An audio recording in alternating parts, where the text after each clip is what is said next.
Hello everyone, welcome to my channel. In today's video, we'll discuss how to check spelling as you type in Microsoft Word.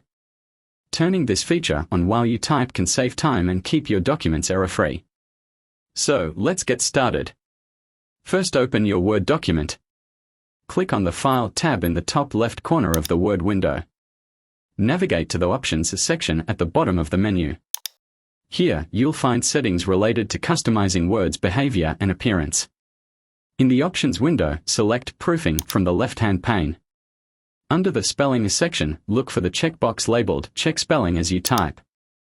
This option, when enabled, instructs Word to automatically underline any misspelled words as you type, helping you identify and correct errors in real time. And that's it. This is how to check spelling as you type in Microsoft Word.